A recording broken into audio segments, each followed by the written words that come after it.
रविवार को जामताड़ा जिला के फतेहपुर में भाजपा किसान मोर्चा जिला कार्य समिति की बैठक बुलाई गई।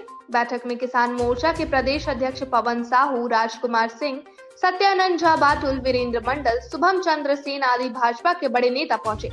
अवसर पर पवन साहू ने कहा कि भाजपा कार्यकाल में किसानों के लिए कई योजनाएं चलाई जा रही थी, जिसे मौजूदा किसान विरोधी झामुमो सरकार ने बंद करा दिया। किसानों के हित के लिए केवल भाजपा पार्टी संघर्षरत है और किसानों के साथ खड़ी है। पूर्व कृषि मंत्री सह पूर्व नाला विधायक सत्यानंद झा बाटुल ने कहा कि आज झारखंड सरकार किसानों के साथ खिलवाड़ कर रही है। हमारे समय में किसानों के धान के लिए लैंप्सों में उचित मूल्य पर खरीदारी होती थी, उसका भुगतान भी समय पर किया जाता था।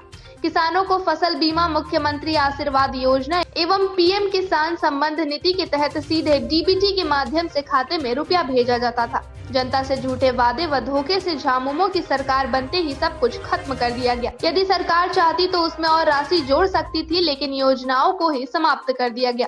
अब गरीब आदिवासी किसानों को कुछ तो मिलने से रहा। अब तो मुस्लिम तुष्टीकरण की राजनीति चरम सीमा पर है। स्वदेशवाणी के लिए केशरीनाथ की रिपोर्ट। जिला कार्य समिति बैठक अपना पार्टी का संगठनात्मक कार्यक्रम है। इसमें हम तय करते हैं कि आगामी आने वाले दिनों में क्या कार्यक्रम करना है। इस दृष्टि से आज यह बैठक हुई। इसके बाद इस जिला बैठक के बाद हम जो मंडल केंद्र है जामताड़ा जिला में 14 मंडल है, 14 मंडल केंद्रों पर जाएंगे और फिर इसी तरह का बैठक होगा और हम पंचायत स्तर पर किसानों को जागृत करेंगे। जो केंद्र सरकार का योजना है उनको गांवों तक पहुंचाएंगे और ये जो राज्य सरकार है जो किसानों को छल कर रहा है, किसानों को ठग रहा है, झूठा प्रलोभन दे रहा है और झूठा प्रलोभन देकर सत्ता में आया, इसका भी हम गाँवों में जाकर इसके खिलाफ हम लोग सड़कों पर उतरेंगे।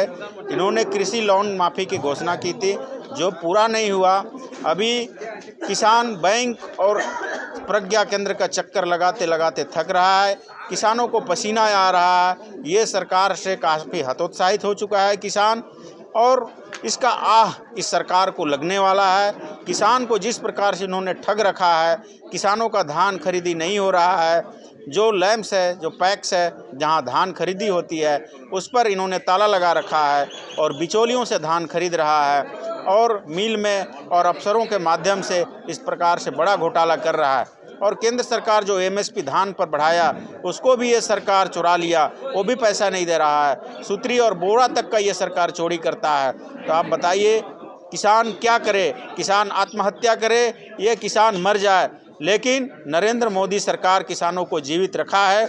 उन्होंने जिस प्रकार से किसानों को 2000 रुपये 4 महीने में यानी वर्ष में 6000 रुपये किसानों को जिस प्रकार से उसको देने का कोशिश किया है, तो हम नरेंद्र मोदी का जो उनका लक्ष्य है कि 2022 तक किसानों का आय दुगुनी हो, उस निमित्त हम किसानों के साथ काम कर रहे हैं। इसलिए यह बैठक आयोजित की गई। हम गाँव तक जाने वाले हैं और नरेंद्र मोदी का योजना गाँव तक पहुंचाएंगे और ये सरकार जो ठग कर आई है सत्ता पर और जनता को भरमा रही है, उसको हम लोगों के बीच पहुंचाने वाले हैं।